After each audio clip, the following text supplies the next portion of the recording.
Hi, my name is Xavier Kataquapit. I'm an Indigenous writer and columnist originally from Attawapiskat First Nation, a remote community on the James Bay coast in northern Ontario. Watcha, sabi ka tahapit na sinagasan, at tapos ito handle Tiscanes. Since 1998, I've been writing a regular column titled Under the Northern Sky, as well as news articles about Indigenous issues, life, culture, traditions, communities, and politics. My writing has appeared throughout Canada in print and in radio. I'm happy to be able to provide you this YouTube channel so that I can read you some of my work on a regular basis. I'll be adding to the channel as I develop it, and please feel free to subscribe, and share this video. This story is called Waterworld. We Cree of the far north are surrounded by water. If you've ever traveled over any part of northern Ontario, you have seen a landscape that is made up of water to a great degree. There are multitudes of rivers and lakes.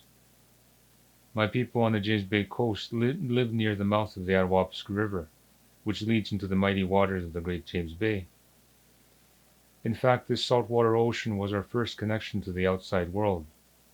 In the past and still today, we use the waterways as a means of transportation.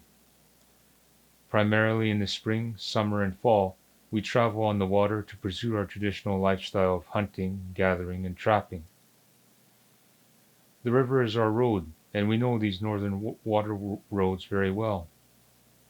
Just about every family in my hometown of Attawapiskat has a freighter canoe. These range in size from about 18 to 24 feet and are powered by outboard motors up to about 40 horsepower. These freighter canoes are constructed of wood and canvas and have basically been built the same way and of the same materials for almost a century. These are store-bought manufactured boats that are incredibly expensive but last an amazingly long time. To someone who has no knowledge of the freighter canoe, it seems strange that we would trust these boats on the big waters of James Bay. To the traditional Cree hunter like my dad Marius and my brothers, the freighter canoe is the best means to travel on the bay and on its rivers.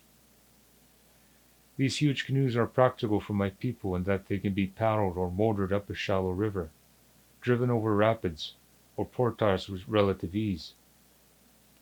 On the big water, a skillful pilot can maneuver the worst of weather, and sometimes when it is really bad, the boats are tarped to keep the water out.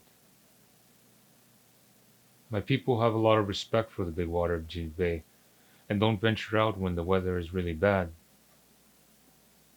I can recall one rainy day when I was about 10.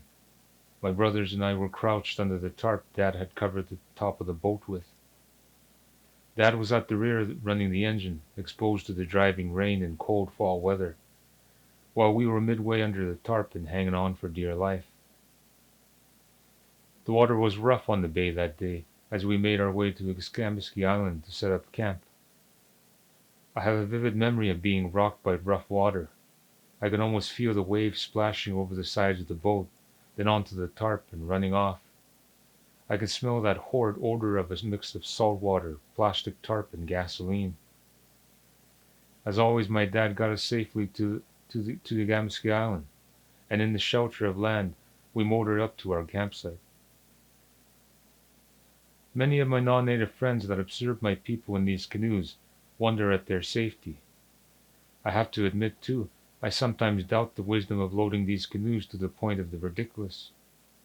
For example, it is normal to see people heading out into the bay with a four-wheeler, all-terrain vehicle, or a skidoo strapped onto the boat. Surprisingly, the Cree of James Bay are very skilled in the operation of these boats and have a lot of knowledge about the water and the weather, so there are few bad incidents.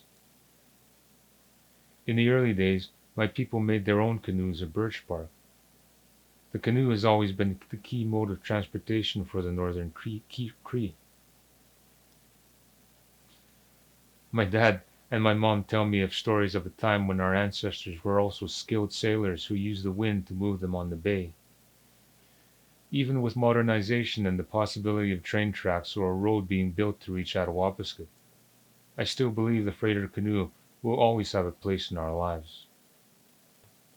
Well, I hope you enjoyed this story, and I'll have lots more coming your way. Chumigos minigi bizi dotman the batchumon.